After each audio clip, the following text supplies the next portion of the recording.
మనిషిలో మనం చూడాల్సింది అతని యొక్క ధర్మాన్ని కాదు, అతనిలో ఉన్న ధర్మాన్ని. అంటే అతను ఎంతవరకు ఆ ధర్మాన్ని పాటిస్తున్నాడు, నీతి నియమాలను పాటిస్తున్నాడు, నిజాయితీని పాటిస్తున్నాడు చూడాలి.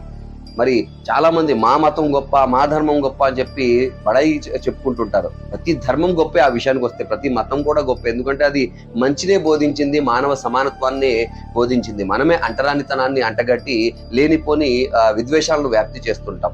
ఫర్ ఎగ్జాంపుల్ చూడండి, మన ఇంటి అమ్మాయికి ఎవరికన్నా కట్టబెట్టాలి, పెళ్లి చేయాలంటే మన కులపు వాడైనా, మన మతానికి ధర్మానికి చెందిన వాడైనా ఎన్ని రకాల ప్రశ్నలు వేస్తామండి, ఎన్ని రకాల కూపీలు తీస్తాం, ఎన్ని రకాల ఆరాలు తీస్తాం.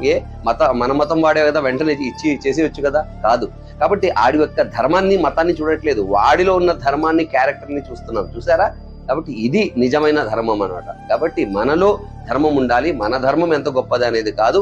అప్పుడే సమాజంలో మార్పు వస్తుంది. అటువంటి సద్బుద్ధిని దైవం అందరికీ కూడా ప్రసాదించుగాక.